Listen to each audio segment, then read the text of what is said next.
This channel does not promote any violent, harmful, or illegal activities. All content provided by this channel is meant for an educational purpose only.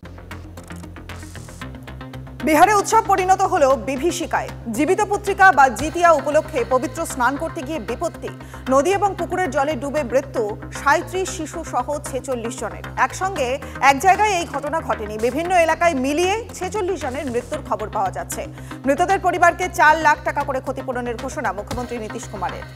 Mascot spin control ল্যাবের পরীক্ষায় এটি প্রমাণিত। কিয়াসেট Alopex penta active নতুন চুল গজাতে সাহায্য করে, চুল পড়া বন্ধ করে। কিয়াসেট Alopex penta active 10 hair fall প্রবলেমের একমাত্র সলিউশন। হরিয়ানায় বিধানসভা ভোটের প্রচারে গিয়ে ফের কেন্দ্রকে নিশানা রাহুল গান্ধীর। দেশের বেকারত্বের হার এবং কর্মসংস্থান নিয়ে কেন্দ্রকে মোদীকে কটাক্ষ কংগ্রেস সাংসদের। পরিকল্পিতভাবে দেশের কর্মসংস্থানকে ধ্বংস কেন্দ্রের। জনসভা থেকে কেন্দ্রকে তীব্র আক্রমণ রাহুল গান্ধীর। কেন্দ্রীয় তদন্তকারী সংস্থা সিবিআইয়ের বিরুদ্ধে পক্ষপাত দুষ্টের অভিযোগ। এবার মুডা জমি কেলেঙ্কারির তদন্তের অনুমতি প্রত্যাহার কর্ণাটক সরকারের। কেন্দ্রের বিজেপি সরকার সিবিআইকে ভুল পথে পরিচালিত করছে তোপ কর্ণাটকের আইনমন্ত্রীর। সিবিআইকে অপব্যবহারের কারণেই তদন্তের অনুমতি খারিজ করেছে রাজ্য, মন্তব্য এইচ.কে প্যাটেলের। অরুণাচল ও নাগাল্যান্ডের কিছু এলাকায় বাড়ল আফস্পার সময়সীমা। ১ অক্টোবর থেকে ৬ মাসের জন্য সশস্ত্র বাহিনীর বিশেষ ক্ষমতা আইন বাড়ানোর সিদ্ধান্ত কেন্দ্রীয় স্বরাষ্ট্র মন্ত্রকের। অরুণাচলে ৩টি জেলা এবং নাগাল্যান্ডের ৮টি জেলাকে অশান্ত এলাকা হিসেবে চিহ্নিত করা হয়েছে। এলাকায় শান্তি বজায় রাখতে এই সিদ্ধান্ত বলে সূত্রের খবর। বিলকিস বানু গণধর্ষণ মামলায় সুপ্রিম কোর্টে ধাক্কা খেল গুজরাট। সেই রাজ্য সরকারের দায়ের করা পিটিশন খারিজ শীর্ষ আদালতে। চলতি বছরের জানুয়ারি মাসে বিলকিসের ধর্ষকদের জামিন খারিজের পাশাপাশি গুজরাট সরকারকেও তীব্র ভৎসনা করে শীর্ষ আদালত।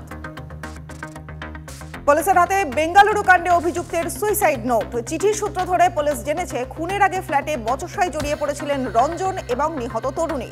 ঝগড়া বাড়তে বাড়তে একসময় নিয়ন্ত্রণ হারিয়ে ভারী কোনো জিনিস দিয়ে তরুণীর মাথায় আঘাত করেন রঞ্জন, আর তাতেই মৃত্যু হয় ওই তরুণীর। এরপরই তার দেহ টুকরো করে ফ্রিজে রাখে অভিযুক্ত, দাবি পুলিশের। অরুণাচলে সরকারি আবাসিক স্কুলে ২১ পড়ুয়াকে যৌন নির্যাতন, হোস্টেলের ওয়ার্ডেনের ফাঁসির সাজা। টানা ৮ বছর ধরে এই অপকর্ম করে গিয়েছিল হোস্টেলের এই ওয়ার্ডেন। এই ঘৃণ্য আচরণের জন্য মৃত্যুদণ্ডের সাজা আদালতের। অভিযুক্ত আরও দুজনকে দোষী সাব্যস্ত করেছে কোর্ট। তাদের দুজনকেই ২০ বছর ধরে সশ্রম কারাদণ্ডের নির্দেশ। প্রধানমন্ত্রী মোদীর হাত ধরে পরম রুদ্র সুপার কম্পিউটার পেল কলকাতা। শুধু কলকাতায় নয়, এই ধরনের সুপার কম্পিউটার পেল পুনে এবং দিল্লিও। জাতীয় সুপার কম্পিউটিং মিশনের আওতায় ১৩০ কোটি টাকা খরচে তৈরি এই ৩টি সুপার কম্পিউটার। এই কম্পিউটার ব্যবহার করে পদার্থবিদ্যা, সৃষ্টিতত্ত্ব এবং বিজ্ঞানের বিভিন্ন গবেষণা চালানো হবে। মুম্বাইয়ে প্রবল বর্ষণে ম্যানহোলে পড়ে মৃত্যু হলো এক মহিলার। আন্ধেরির ঘটনায় প্রশ্নের মুখে স্থানীয় প্রশাসন। পুরসভার বিরুদ্ধে অবহেলার অভিযোগ।